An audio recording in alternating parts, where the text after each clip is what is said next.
TTD పలు కీలక నిర్ణయాలు తీసుకుంది. శ్రీవారి భక్తులకు గుడ్ న్యూస్ చెప్పింది.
सर कोई शाला नहीं सर वीडियो सर सर क्या वीडियो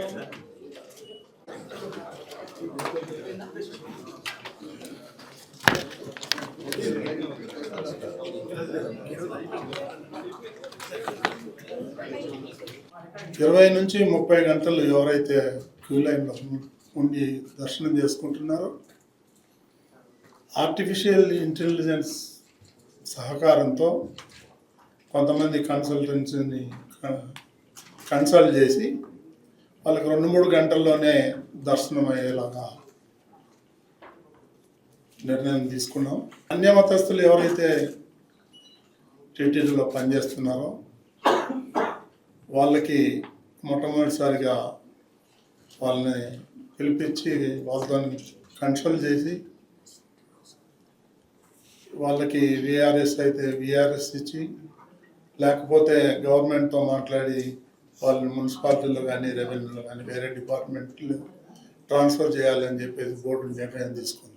ఈ తిరుమలలో డంపింగ్ యాడ్ అయితే ఉందో నేను మొట్టమొదటిసారి దాన్ని సందర్శించడం జరిగింది. అది 3-4 నెలలలో మొత్తం క్లియర్ చేయాలని చెప్పేసి అధికారులను ఆదేశించాలని బోర్డు నిర్ణయం తీసుకుంది. ముఖ్యమంత్రి చంద్రబాబు నాయుడు గారి హయాంలో ఈ గరుడ వారధి ఏదైతే ఉందో ఆయన స్టార్ట్ చేశారు. దాన్ని గత ప్రభుత్వం పేరు మార్చడం జరిగింది. కాబట్టి దాన్ని మళ్ళీ సేమ్ పేరు గరుడ వారధిగా నియమించాలని, పేరు పెట్టాలని చెప్పేసి నిర్ణయం తీసుకున్నాం. ఈ అలిపిరిలో ఏదైతే 20 ఎకరాలు భూమిలో టూరిజం వాళ్ళకి అలాట్ చేయడం జరిగింది అటవీ శాఖ, అక్కడ గతంలో చంద్రబాబు నాయుడు దేవలోకం అనే ఒక ప్రాజెక్టుని ప్రారంభించాలని ఒక మంచి ఆలోచనతోని వారు ప్రారంభిస్తే దాన్ని ఇప్పుడు కొన్ని చేతులు మారి ముంతాజ్ అనే హోటల్ 5 స్టార్ హోటల్ కన్స్ట్రక్షన్ కోసం ప్రయత్నాలు జరిగినాయి. అది కొండకు ఆనుకొనే ఉంది కాబట్టి అది హిందువుల యొక్క మనోభావాలు దెబ్బతింటాయి. దాన్ని మేము సుదీర్ఘంగా చర్చించాం. దాన్ని ఆ ప్రభుత్వం అది భూమి అయితే ఉందో దాన్ని టీటీడీకి హ్యాండ్ ఓవర్ చేయమని చెప్పేసి గవర్నమెంట్కి రిక్వెస్ట్ చేయాలని చెప్పేసి బోర్డు నిర్ణయం తీసుకుంది. తిరుమలలో ఎవరైతే భక్తులు వస్తారో వాళ్ళు దర్శనం చేసుకొని వెళ్ళేటప్పుడు ప్రెస్ మీట్లో రాజకీయాలు మాట్లాడుతున్నారు. అది పూర్తిగా నిషేధించాలని చెప్పేసి నిర్ణయం తీసుకున్నాం. అవసరమైతే కేసులు పెట్టాలని కూడా నిర్ణయం తీసుకున్నాం. ఇకపోతే ఈ స్థానికులు అయితే ఎవరైతే తిరుపతిలో నివాసం ఉంటున్నారో వాళ్ళకి గతంలో నెలకు ఒకసారి ఫస్ట్ ట్యూస్డే వాళ్ళకి దర్శనం కల్పించేవారు. ఈ మధ్యన దాన్ని రద్దు చేశారు.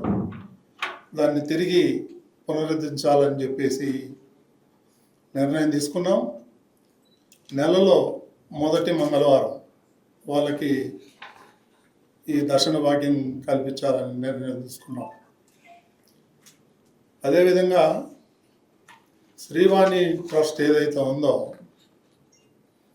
ఆ ట్రస్ట్ని రద్దు చేసి దాన్ని మెయిన్ అకౌంట్లోనే, అంటే ఆ శ్రీవాణి అనే స్కీమ్ ఉంటుంది, ఆ పేరు మాత్రం కొన్ని అపోహలు ఉన్నాయి కాబట్టి మెయిన్ అకౌంట్లోనే మెర్జ్ చేద్దాం, దాన్ని సపరేట్ అకౌంట్ కాకుండా మెయిన్ అకౌంట్లోనే వేయాలని చెప్పి నిపుణుల్ని సంప్రదించి వాళ్ళు ఏ విధమైనటువంటి సలహాలు ఇస్తారో దాన్ని బట్టి నేను నిర్ణయం తీసుకోవడం జరుగుతుంది. అదేవిధంగా ఈ ప్రైవేట్ బ్యాంకుల్లో ఏదైతే డిపాజిట్లు కొన్ని ఉన్నాయో దాన్ని మన ఆడిటర్స్ వాళ్ళతో సంప్రదించి దాన్ని గవర్నమెంట్ బ్యాంకుల్లో వేయాలని చెప్పేసి కూడా నిర్ణయం తీసుకోవటం జరిగింది.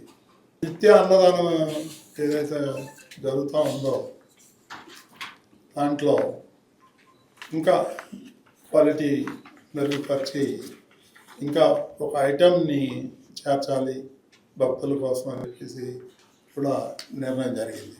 ఈ శ్రీవారి లడ్డు ప్రసాదంలో వాడేటువంటి నెయ్యి ఏదైతే ఉందో దాన్ని ఇంకా మెరుగుపరచాలని, మంచి క్వాలిటీ నెయ్యి కొనాలని బోర్డు నిర్ణయం తీసుకోవడం జరిగింది. Please like, share, subscribe Janabheri News.